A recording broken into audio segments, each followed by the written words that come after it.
Hello student, S के Surya classes में आपका स्वागत है। मैं आपका दोस्त सूर्या सर बोल रहा हूँ। तो एस के सूर्या क्लासेज द्वारा केमिस्ट्री का चैप्टर लेके आया हूँ।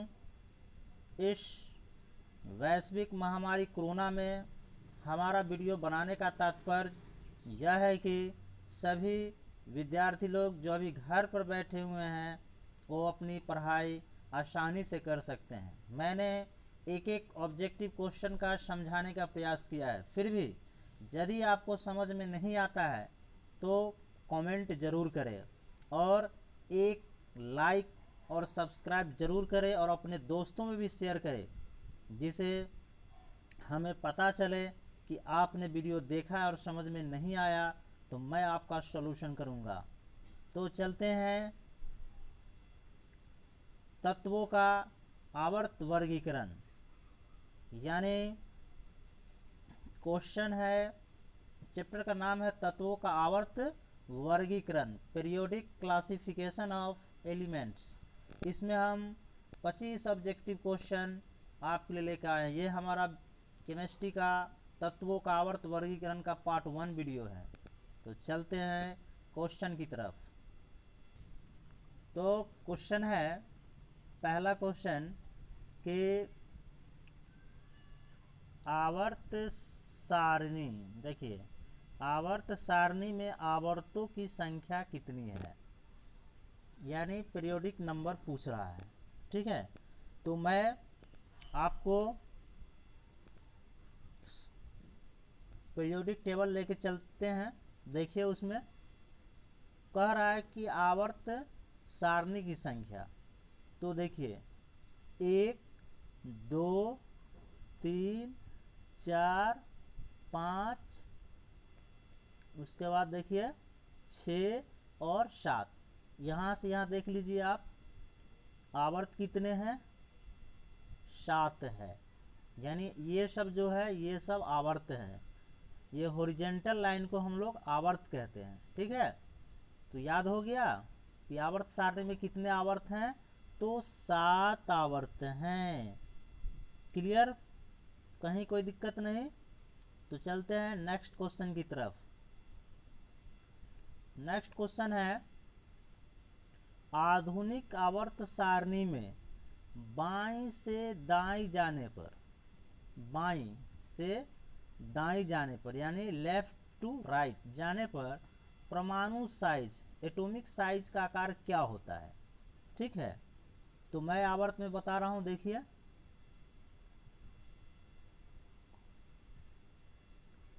देखिए बाएं से दाएं जाने पर, यानी इधर से ऐसे हमको चलना है, लेफ्ट टू राइट। तो इसमें परमाणुओं का साइज जो है, जैसे यहाँ देख रहे हैं आप, कैल्शियम है, स्कैंडियम है, टाइटेनियम है, तो इस सब का साइज बढ़ता है। क्या हो रहा है, बढ़ रहा है। तो इसलिए इसका ऑप्शन नंबर ए होगा सही, यानी आधुनिक आवर्त सारणी में बाईं से दाईं जाने पर परमाणु का आकार या साइज क्या होता है, बढ़ता है। नेक्स्ट क्वेश्चन चलते हैं। क्वेश्चन नंबर 3 है, आधुनिक आवर्त सारणी में कितने ऊर्ध्व स्तंभ है, मतलब वर्टिकल लाइन पूछ रहा है। तो ऑप्शन ए में है 7, बी में है 9, सी में है 15, डी में यहाँ 18 होना चाहिए। ये ऑप्शन नहीं होगा, यहाँ होना चाहिए 18। ठीक है, तो इसमें ऑप्शन नंबर कितना होगा नहीं पता चल रहा आपको, तो मैं बताता हूँ। पहले आइए देखिए पीरियोडिक टेबल। तो ऊर्ध्व स्तंभों की संख्या जो है, देखिए कितना लिखा हुआ है, यह कितना लिखा हुआ है, 18 लिखा हुआ है। कितना लिखा हुआ है, 18 लिखा हुआ है। देखिए मैं स्क्रीन पर बता रहा हूँ, ये 15 है, 16 है, 17 है, 18 है। तो 18 है। क्लियर हो गए, ठीक है, याद रहेगा ना। तो ऊर्ध्व स्तंभ पूछेगा, यानी वर्टिकल लाइन पूछेगा। ये वर्टिकल लाइन हुआ, ऐसे ऐसे इस सबको गिनिए, ऐसे ऐसे गिनिएगा तो आपको 18 को पूरेगा। ठीक है, तो ये ऊर्ध स्तंभ की संख्या वर्टिकल लाइन हो गया जिसको हम लोग वर्ग कहते हैं। और ऐसे चलेंगे हॉरिजॉन्टल लाइन तो आवर्त हुआ जिसमें आवर्तों की संख्या कितना है 7 है। तो आपका जो ऑप्शन होगा ये मैं बता रहा हूं, तो इसमें ऑप्शन नंबर कितना होगा, डी होगा 18। यहाँ पर कितना होगा 18 होगा यानी 18 होगा। ठीक है, आ रहा है समझ में अच्छा से। नेक्स्ट क्वेश्चन चलते हैं। क्वेश्चन नंबर 4 कह रहा है कि आधुनिक आवर्त नियम के अनुसार तत्वों का गुणधर्म। देखिए आधुनिक आवर्त नियम है तो यह परमाणु संख्या के का आवर्त फलन होता है एटॉमिक नंबर पर। कैसे याद रहेगा, तो यह जो है एटॉमिक नंबर पर बढ़ते क्रम में है। ठीक है, मैं दिखा रहा हूं आपको। देखिए एटॉमिक नंबर 1 है, ठीक है, इसी तरह बढ़ रहा है, 2 है, यहाँ पर देख रहे हैं आप, 3 है, 4 है, 5 है, 6 है, 7 है, 8 है, 9 है, 10 है, 11, 12, 13, 14, 15, 16, 17, इस तरह से बढ़ते क्रम में है। तो इसी को हम लोग बोलते हैं एटॉमिक नंबर यानी परमाणु संख्या। परमाणु संख्या, इसलिए इसका ऑप्शन नंबर बी सही है, परमाणु संख्या का आवर्त फलन होता है। नेक्स्ट क्वेश्चन है क्वेश्चन नंबर 5 कि अब तक कितने तत्वों का पता लग चुका है। तो अभी तक जो है देख लीजिए इसमें जो है 118 है, स्क्रीन पर आप देख रहे हैं 118 तत्व दिखाई दे रहा है। इसीलिए इसका आंसर जो होगा क्या होगा 118 यानी 5 का ए होगा। ठीक है, 118 यानी 118। नेक्स्ट क्वेश्चन चलते हैं। मेंडलीफ ने आवर्त नियम कब बनाया था। देखिए आपको बताना है कि मेंडलीफ ने आवर्त नियम कब बताया था। तो ये बताया था यानी 6 का डी होगा सन 1869 में यानी 1869 ईस्वी में ये बनाए थे। नेक्स्ट क्वेश्चन चलते हैं क्वेश्चन नंबर 7, हीलियम कैसा तत्व है। देखिए हीलियम कैसा तत्व है। सबसे पहले मैं पीरियोडिक नंबर लेके चलता हूँ, पीरियोडिक टेबल। देखिए हीलियम के बारे में पूछ रहा है, तो हीलियम आप स्क्रीन पर देख रहे हैं 2 नंबर लिखा हुआ यहाँ पे। ठीक है, ये देखिए, तो हीलियम जो है यह अक्रिय गैस का है। क्या है, अक्रिय गैस का है। जो भी ग्रुप नंबर 18 में है, वर्टिकल लाइन 18 में 17 के बाद जो 18 है, यह हीलियम क्या है, He, जिसका सिंबल होता है, यह अक्रिय गैस। तो अक्रिय गैस कितना होता है 2, देखिए 10 है, 18 है, उसके बाद 36 है, उसके बाद 54 है, इसके बाद 86 है। यह सब क्या है, अक्रिय गैस है जो किसी से क्रिया नहीं करता। यानी अक्रिय गैस किसको कहते हैं, जिसके वाह्यतम कक्षा में आउटर मोस्ट ऑर्बिट में 8 इलेक्ट्रॉन हो या 2 इलेक्ट्रॉन हो। ठीक है, यानी या तो डुएट पूरा करे या ऑक्टेट पूरा करे, तो उसको हम कहते हैं अक्रिय गैस। सिर्फ हीलियम है जो क्या पूरा करता है, डुएट पूरा करता है। बाकी सब 10 है, 18 है, 36 है, 54 है, 86 है, सभी के बाहरी कक्षा में इलेक्ट्रॉन की संख्या 8 होता है। कितना होता है, 8 होता है। तो देखिए, तो हीलियम कैसा तत्व था, यह है अक्रिय। क्या होगा, अक्रिय होगा। नेक्स्ट क्वेश्चन चलते हैं। तो क्वेश्चन है आवर्त सारणी के किसी आवर्त में बाएं से दाएं जाने पर तत्वों की परमाणु त्रिज्या क्या है, परमाणु त्रिज्या क्या होती है ये आपको बताना है, ठीक है। तो लेफ्ट से राइट जाने पर परमाणु त्रिज्या जो है वह क्या होती है, घटती है। क्या होती है, घटती है। नेक्स्ट क्वेश्चन है क्वेश्चन नंबर 9, निम्नांकित में सर्वाधिक विद्युत ऋणात्मक तत्व कौन है। देखिए ये बहुत ही इंटरेस्टिंग क्वेश्चन है और बहुत ही वीवीआई है। तो ये है फ्लोरीन। ये क्या है, फ्लोरीन।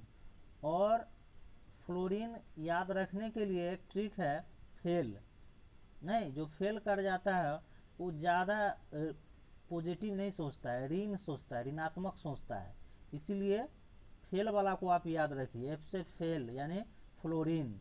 और फ्लोरीन किस परिवार का तत्व है, तो यह हैलोजन का है। जैसा कि मैं दिखा रहा हूँ आपको, देखिए फ्लोरीन 9 में देख रहे हैं, फ्लोरीन, क्लोरीन, ब्रोमीन, आयोडीन, तो यह सब जो है हैलो ग्रुप यानी हैलोजन ग्रुप का है, जिसमें सबसे ऊपर क्या है, 9 फ्लोरीन, इसीलिए सबसे विद्युत ऋणात्मक तत्व है। आप इस चार्ट से भी याद कर सकते हैं, ठीक है। तो नेक्स्ट क्वेश्चन है, अष्टक सिद्धांत का प्रतिपादन किसने किया। देखिए अष्टक नियम किसने दिया था, आप पढ़े होंगे, सा रे गा मा प ध नी सा। यानी न्यूलैंड्स ने बताया था कि तत्वों को बढ़ते हुए अगर क्रम में सजाया जाएगा तो हर 8वां तत्व पहले वाले तत्वों की गुणों की पुनरावृत्ति करते हैं। यानी हर 8वां तत्व पहले वाले गुण के तत्वों के समान होता है। तो अष्टक नियम किसने दिया था, न्यूलैंड ने दिया था। किसने दिया था, न्यूलैंड ने दिया था, ठीक है। किसने दिया, तो 1866 ईस्वी में न्यूलैंड ने एक नियम दिया था कि यदि तत्वों को बढ़ते हुए परमाणु भार के क्रम में सजाया जाए तो हर 8वां तत्व पहले वाले तत्वों की गुणों की पुनरावृत्ति करता है।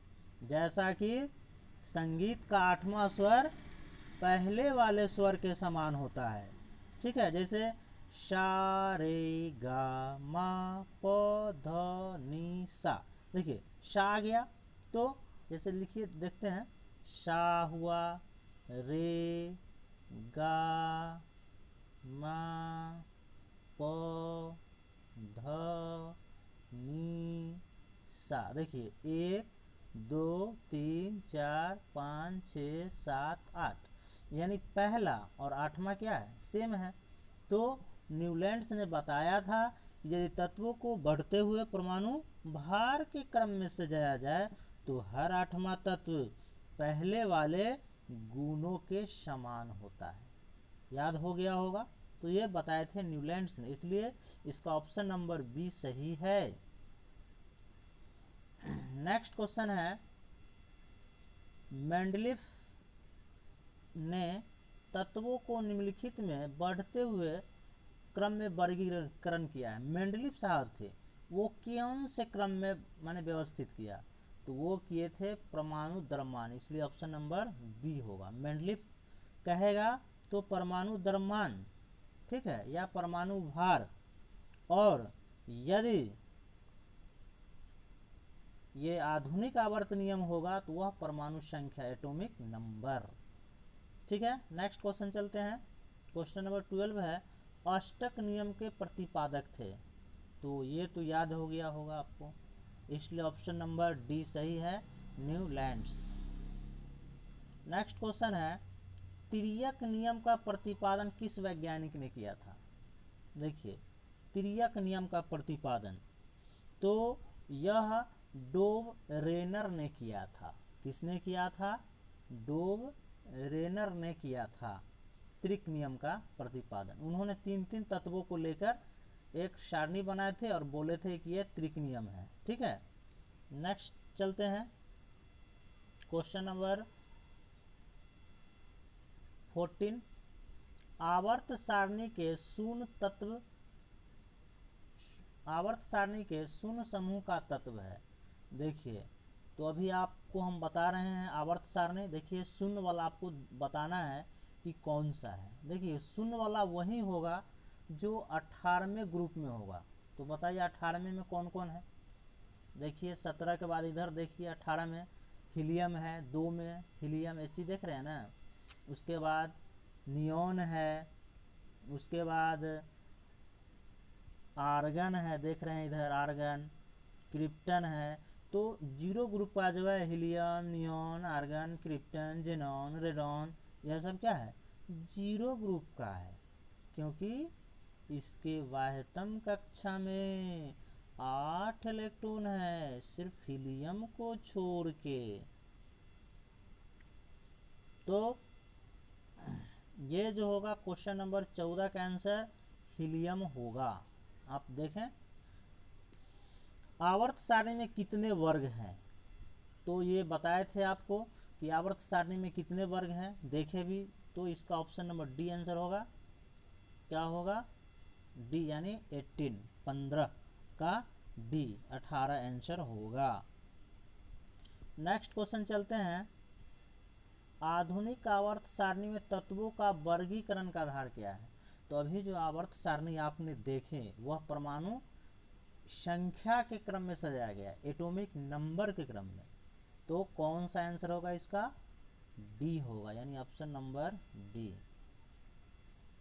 नेक्स्ट क्वेश्चन चलते हैं। क्वेश्चन नंबर है 17। आवर्त सारणी के उदग्र स्तंभ को क्या कहते हैं, यानी वर्टिकल लाइन को क्या कहते हैं। देखिए वर्टिकल लाइन, तो अभी हम बताते हैं आपको।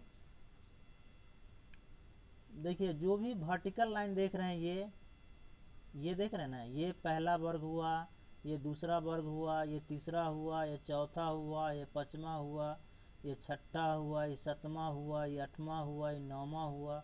इस तरह का देख रहे हैं ना, इस तरह इसको हम लोग वर्ग कहते हैं। उदग्र स्तंभ को क्या कहते हैं, वर्ग, ग्रुप कहते हैं, समूह कहते हैं। ठीक है, और कितने समूह है, 18 है ग्रुप, याद हो गया होगा। तो यह क्या कहेंगे, उसको हम लोग वर्ग कहेंगे। ठीक है, क्या कहेंगे, वर्ग, इसलिए आंसर ए सही है। नेक्स्ट क्वेश्चन चलते हैं। अक्रिय तत्व कौन है। तो आपको बताए थे कि 2, 10, 18, 36, 54, 86 है, तो इसमें क्या होगा, हीलियम। क्या होगा, हीलियम। नेक्स्ट क्वेश्चन चलते हैं। सबसे अधिक भास्मिक ऑक्साइड कौन है। तो सबसे अधिक भास्मिक ऑक्साइड जो है यह K2O है, यानी पोटेशियम ऑक्साइड। नेक्स्ट क्वेश्चन चलते हैं। आवर्त सारणी में कितने आवर्त है। फिर आ गया आवर्त, तो कितने हैं, अभी जस्ट थोड़ा देर पहले मैंने बताया हूं, तो 7 है। कितने हैं, 7 है। तो मेंडलीफ ने अपने आवर्त सारणी में, नेक्स्ट क्वेश्चन है कि मेंडलीफ ने अब अपने आवर्त सारणी में तत्वों को सजाया है। तो मेंडलीफ साहब जो सजाए थे तत्वों को, वह है परमाणु के द्रव्यमान के बढ़ते क्रम में। ठीक है, एटॉमिक वेट। तो इसका ऑप्शन नंबर कौन सा सही होगा, यानी 21 का जो है सी सही है। 21 का क्या होगा, आणविक द्रव्यमान के बढ़ते क्रम में। और बी भी सही होगा, इसमें दोनों सही है, परमाणु द्रव्यमान और आणविक द्रव्यमान दोनों एक ही होता है। ठीक है, तो परमाणु द्रव्यमान के बढ़ते क्रम में। ठीक है, नेक्स्ट क्वेश्चन है। न्यूलैंड का अष्टक नियम किस तत्व तक प्रभावी है। देखिए ये जो न्यूलैंड का अष्टक नियम है वह कैल्शियम तक प्रभावी है। कहाँ तक प्रभावी है, कैल्शियम तक। उसके बाद यह नियम फेल कर जाता है। नेक्स्ट क्वेश्चन है क्वेश्चन नंबर 23। आवर्त सारणी के प्रथम वर्ग के सदस्य है। देखिए प्रथम वर्ग का जो सदस्य होता है मैं बता रहा हूँ यह क्षारीय धातु होता है। ठीक है, बेसिक मेटल से शुरू होता है और अक्रिय गैस में क्या करता है, अंत करता है। तो यह क्या होगा, क्षारीय धातु होगा। तो मैं बता रहा हूँ यह सब जो है, जैसे पोटेशियम हुआ, कैल्शियम हुआ, स्केरियम हुआ, क्षार धातु से शुरू होता है और अक्रिय गैस में क्या होता है, अंत करता है। याद रखिएगा। तो जो भी सदस्य है प्रथम ग्रुप का वह क्षार धातु होता है। क्या होता है, क्षार धातु होता है। ठीक है, इसलिए 23 का आंसर क्या होगा, बी होगा। नेक्स्ट क्वेश्चन चलते हैं 24। मेंडलीफ के आवर्त नियम के अनुसार तत्वों के गुण आवर्त फलन होते हैं। तो मेंडलीफ के अनुसार तो यह होगा परमाणु द्रव्यमानों के। मेंडलीफ होगा तो परमाणु द्रव्यमानों के, इसलिए ऑप्शन नंबर बी सही है। नेक्स्ट और लास्ट क्वेश्चन इस वीडियो का चलते हैं। कह रहा है कि आधुनिक आवर्त नियम के अनुसार तत्वों के गुण आवर्त फलन होते हैं। तो मैंने बताया था कि जो आधुनिक आवर्त नियम है, मॉडर्न पीरियोडिक टेबल है, वह परमाणु संख्या पर निर्भर है, यानी परमाणु संख्या के बढ़ते क्रम में है। तो यह ऑप्शन नंबर बी होगा, परमाणु संख्या के बढ़ते क्रम में। तो दोस्तों, यदि हमारा यह वीडियो आपको पसंद आया हो तो लाइक, सब्सक्राइब और अपने दोस्तों में शेयर जरूर करें।